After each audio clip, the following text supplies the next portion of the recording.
रूस के ड्यूमा, जो कि वहाँ की संसद कहलाती है, ड्यूमा उसका नाम है, वहाँ के एक मेंबर जो सदस्य है आंद्रेई गुरुलायोव, उनके द्वारा ये कहा गया कि रूस को अपनी तैयारी ऐसी रखनी चाहिए जैसे कि कोल्ड वॉर एरा में, कोल्ड वॉर के समय में 1962 के करीब, तकरीबन 60-62-61 के करीब रूस और अमेरिका के बीच जो कोल्ड वॉर हुआ था, वहाँ पे भी मिसाइल डिप्लॉय की गई थी। उसी तरह से यहाँ पर भी अब रूस को हाइपरसोनिक मिसाइल डिप्लॉय कर देने चाहिए, जो कि सुपर हाइपरसोनिक मिसाइल है, जो कि 5 मिनट में अमेरिका, यूरोप और ख़ासकर ब्रिटेन को वो अटैक कर सके। ये धमकी उसने उस संदर्भ में दी है कि जो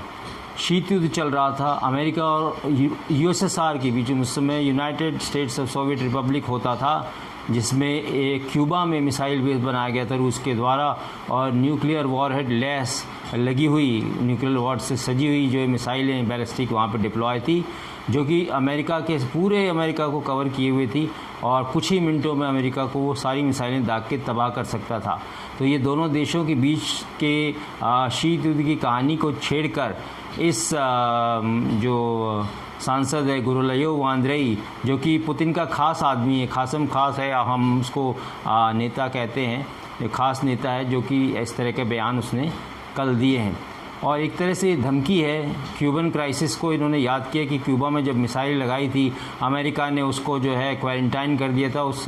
समुद्री इलाकों को, कि रूस के जहाज़ वहाँ पे मिसाइल और दूसरे वॉर मेकिंग मशीनरी ना लेके जाएं, तो रूस को फिर रास्ता बदलना पड़ा था, दूसरे रास्ते से वो क्यूबा में जाने की कोशिश करता था। तो ये एक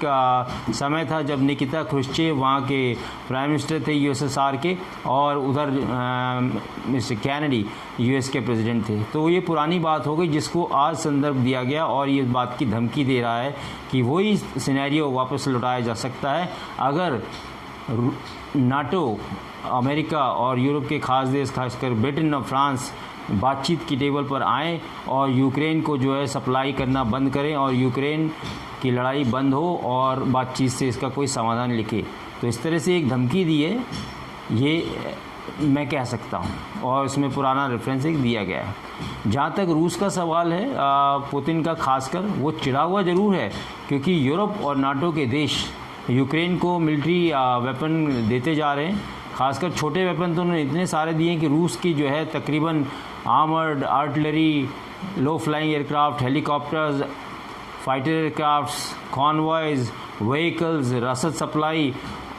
उन्होंने इतना तबाह किया है जिसकी रूस ने कभी कल्पना नहीं की होगी, और ना ही सेकेंड वर्ल्ड वॉर और फर्स्ट वर्ल्ड वॉर में उसको इतना नुकसान हुआ होगा जो कि इतने दिनों में हुआ है। और आदमियों का नुकसान आप देखिए, रूस के हज़ारों सोल्जर्स जो कि मारे गए, यूक्रेन ने इस तरह का क्लेम किया। रूस ने अभी तक कोई एग्जैक्ट नंबर नहीं बताए, लेकिन रूस को इस लड़ाई में भारी नुकसान का सामना करना पड़ा है। हालांकि उसने यूक्रेन को तकरीबन तबाह कर दिया है, लेकिन जो नुकसान हुआ है, नुकसान के नज़रिए से देखें, जो मिलिट्री वेपन्स हैं, वॉरलाइक स्टोर हैं, सोल्जर्स हैं, काफ़ी ज़बरदस्त नुकसान रूस को सहन करना पड़ा। इसीलिए रूस चिढ़कर जो है इस तरह की बातें कर रहा है, और वो चाहता है कि जो नाटो कंट्री हैं, यूरोप के देश हैं, वो उसको, यूक्रेन को मदद ना करें और बातचीत के ज़रिए जो है इसका समाधान निकालें। और शायद वो धमकाने से, जिस तरह की उसने बोला है आंद्रेई गुरुलायोव ने, कि नाटो या अमेरिका और बाकी यूरोप के देश बातचीत की टेबल पर आएँ, इस धमकी का उनके ऊपर शायद कोई असर हो। लेकिन ऐसा नहीं लगता। ये धमकी तो पिछले 150, 125, 120-130 दिन से दी जा रही है, लेकिन इसका कोई असर नहीं हुआ। तो वेस्ट बातचीत कब करेगा, ये अमेरिका पे निर्भर करता है, जो बाइडेन के ऊपर निर्भर करता है कि वो कब जो है इसके ऊपर बातचीत करके इसका सोल्यूशन निकालते हैं। जहाँ तक तीसरे विश्व युद्ध की बात है, तो ये तो पॉसिबल नहीं है, कोई संभावना ऐसी नहीं है कि तीसरा विश्व युद्ध जो है अमेरिका और यूरोप के बाकी देशों या नेटो कंट्रीज़ और रूस के बीच में हो। क्योंकि आपको पता होगा कि बिल्कुल घना शीत युद्ध दोनों देशों के बीच चल रहा था 1962 के दशक में, 60 के दशक में, तब भी जो है इस तरह की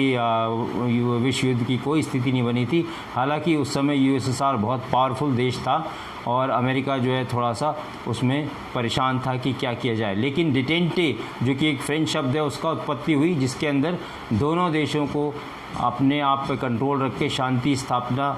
या शांति बनाए रखने के लिए बातचीत की गई थी। तो टेंशन ज़रूर था, लेकिन बातचीत भी जारी रही और टेंशन जो है डिफ्यूज़ किया गया।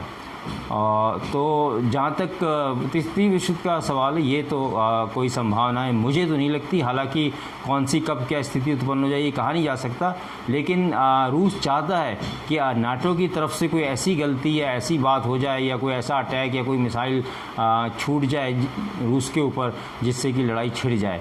उकसा रहा है रूस, पुतिन उकसा रहा है नाटो को और बाकी यूरोपियन देशों को, लेकिन ऐसी संभावना अभी तक युद्ध की तृतीय विश्व की नहीं बनी है। और ये सही है कि यूएस नाटो देश जो हैं वो छोटे जो यूरोपीय देश हैं जो कि नॉन नाटो मेंबर्स हैं, जो रूस के पड़ोसी हैं यूरोप में, उनको भड़का रहा है। भड़काने का मतलब ये उनके थ्रू जो है वो सहायता यूक्रेन को पहुंचाई जा रही है और उनको भी किसी न किसी तरह से युद्ध में झोंक देने की जो है साजिश चल रही है। लेकिन पुतिन ने ये समझा दिया उन देशों को कि आप इस युद्ध से दूर रहें, आप नाटो के बहकावे से दूर रहें, नहीं तो आप जो है बर्बाद कर दिए जाओगे। तो ये चीज़ जो है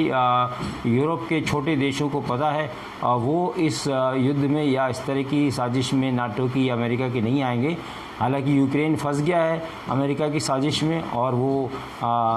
बर्बादी के कगार पर खड़ा है, और ना ही डायरेक्ट सपोर्ट उसको नाटो से मिला है, ना ही अमेरिका से मिला है। जो भी छोटे हथियार उसको दिए जा रहे हैं उससे वो लड़ाई कर रहा है और उसको भारी नुकसान पहुंचा रहा है। तो ये क्लियर है कि छोटे देश जो यूरोप के हैं, जो कि नॉन नाटो मेंबर्स हैं, उनको नाटो बहका रहा है। लेकिन अभी तक ऐसा नहीं हुआ कि वो नाटो के बहकावे में आए हैं, क्योंकि पुतिन ने उनको बिल्कुल क्लियर कर दिया कि अगर आप इस युद्ध में थोड़ा भी शामिल हुए तो आपकी बर्बादी तय है। Thank you.